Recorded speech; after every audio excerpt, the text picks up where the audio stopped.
तो इस मौके पर मैं अनिल प्रजापति को यहाँ पर बुलाना चाहूँगा। तो आइए अनिल प्रजापति जी, आइए आप। Hello sir. हाँ हेलो, कैसे हैं आप? बैठिए बैठिए, विराजमान हो जाइए आप। Thank you. इनको एक माइक दो, इनको एक माइक दो। Thank you sir. आपने बहुत ही अच्छा कैरेक्टर किया है मेरे अमन जी के ढाबे में। इसी मौके पर आपको मैंने बुलाया है। 5 एपिसोड तो अपने लगभग बन चुके हैं, आपको पता ही होगा। आपने बहुत अच्छा कैरेक्टर उसमें निभाया है। तो आपको कैसा लगा इन 5 एपिसोड को कंप्लीट करने में? कैसा फील हुआ आपको? सच बताऊं सर, तो आज से मैंने 8 साल पहले इंडस्ट्री में कदम रखा था। तब मैंने सोचा था कि मुझे जिंदगी में पहली बार कहीं अगर ब्रेक मिलता है तो मैं उनका दिल से शुक्रगुजार करता हूँ। और मैंने आज तक इतने ऑडिशंस दिए, शॉर्ट फिल्म्स किए हैं, और ना जाने मैंने कहाँ ऑडिशंस दिए, लेकिन आज तक मुझे कहीं सक्सेस नहीं मिला। और जैसे कि मैंने 2-3 फिल्में की थी ऐसे संजय मिश्रा सर जी के साथ में, और एकच निर्धार, और ऐसे मैं ऐसी कई फिल्में कर चुका हूँ। बस स्ट्रगल लाइफ है मेरी। और जब आज से 3 साल पहले मेरे पास ना 10 रुपए नहीं थे कि मैं ऑटो करके वहां तक जा सकूं जहाँ पे ऑडिशंस हो रहे हैं, जहाँ पे शूट है, किसी ने मुझे बुलाया है समय पे तो वहाँ पहुँचना चाहिए। बट मेरे पास 10 रुपए नहीं होते थे। मैं मूर्तियाँ बनाता था। जैसे क्या बनाते थे? मूर्तियाँ? जी हाँ। मैं वैसे एक आर्टिफिशियल मूर्तिकार हूँ, तो मैं मूर्तियाँ बनाता था। तब मुझे उतना काम नहीं आता था, तो मुझ पर कोई ध्यान भी नहीं देता था। उसके बाद कैसा है ना कि मैं एक कबाड़ी की दुकान में काम करता था, एक चाय के होटल में काम करता था। वहाँ पे कप बस्ती धोने जाता था। मुझे 30 रुपये पर हफ्ते का मिलता था। वहाँ से मैं 10 रुपये उनसे मांगा एडवांस में, और मैं एक किराए की साइकिल निकाला।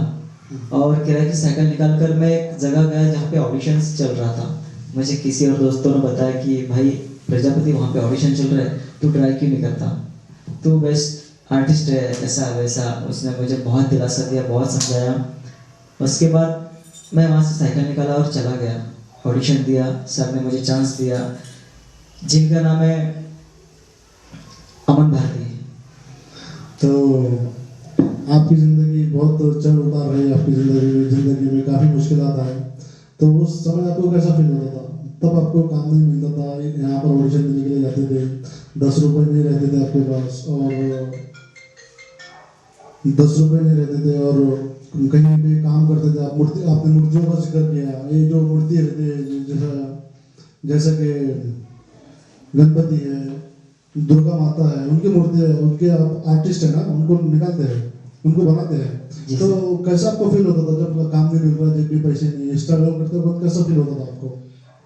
तब तो बस फीलिंग एक ही जाती थी मेरे दिल में कि ऊपर वाले ने मुझे गरीब घर में पैदा किया है, और मैं इतने बड़े बड़े ख्वाब देखता हूँ कि शायद ही मेरे ख्वाब अगर कभी सक्सेस होते हैं तो मेरे नसीब। और मैंने कभी सपने में भी नहीं सोचा था कि मेरे ख्वाब सक्सेस होके करके। और आपने इतना बड़ा मुझे चांस दिया सर कि आज इस अमन जी के ढाबे के शो पे, टीवी शो पे मैं आज इतना अच्छा कैरेक्टर कर रहा हूँ। आपने मेरे बारे में इतना अच्छा कैरेक्टर निकाला, मेरे बारे में सोचा। मैं आपका तहे दिल से शुक्रगुजार करता हूँ। और जब मेरी लाइफ ऐसी थी कि मेरे घर पे सिर्फ 4 साड़ियाँ बांधती थी मेरी माँ, आजू बाजू में 4 दीवारें थी 4 साड़ियों की, और ऊपर में छत कुछ भी नहीं था, और हम एक नाले के बाजू में रहते थे। और वहाँ से फिर भी मुझे शूटिंग पे जाना पड़ता था। अगर किसी ने बोला कि प्रजापति शूटिंग पे पहुँचना है, समय बहुत हो रहा है, रात के 10 बज रहे और शूटिंग पे मुझे बुला रहे हैं, और रात में पानी जोरों शोरों से आ रहा है। तो जब बारिश होती थी, ऊपर से छत नहीं था, आम पे पानी गिरता था, और हम लोग अपना बोरा बिस्तरा लेकर किसी मंदिर में जाकर सोया करते थे। ओह, बहुत ही दुख भरी रास्ता है आपकी। तो मुझे भी कुछ अजीब सा फील हो रहा है आपकी रास्ता सुनकर। तो और आपने इसे कुछ एक फिल्म की है निर्धार बोलते हैं, तो उसमें भी आपने एक कैरेक्टर किया है जी। तो उसके बारे में भी बताइए आप मुझे। मैंने जब वहाँ पे कैरेक्टर किया सर, तो बस हमारे खाने के लाले पड़े थे।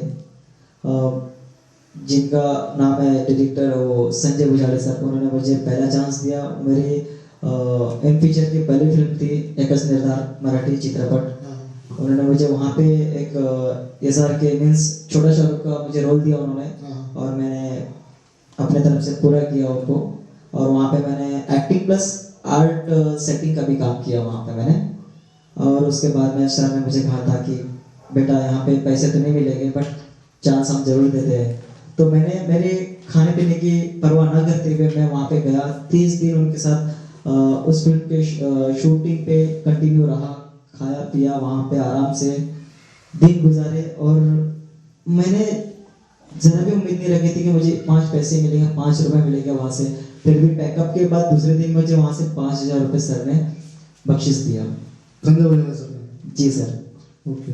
और तब मैं आपके पास आया सर, और आपने मुझे इतना बड़ा चांस दिया। तो मैं जैसे मम्मी को बताया तो मम्मी ने बोला कि खबरदार अगर कोई शूटिंग वाला मेरे घर पे आया तो एक तो तू रहे इस घर में, या फिर तू घर से बाहर चला जा।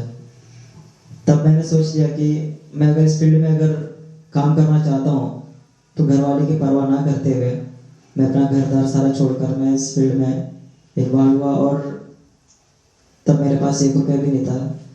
जितना भी मेरे पास पैसा था सब बर्बाद हो गया। और उसके बाद मेरे दोस्तों ने भी साथ नहीं दिया। क्या पब्लिक को रोना ही यार? मेरे आंखों में आंसू आ रहे हैं आपकी दास्तान सुनकर। कोई इनको पानी दो, कोई नेपकिन वगैरह, नेपकिन भी दो इनको, नेपकिन वगैरह, नेपकिन भी दो, रुमाल वगैरह।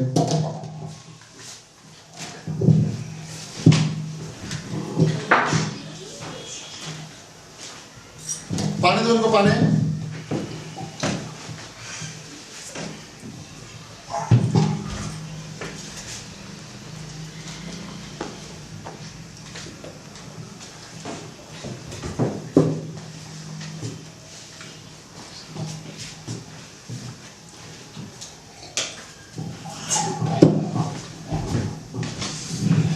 क्या है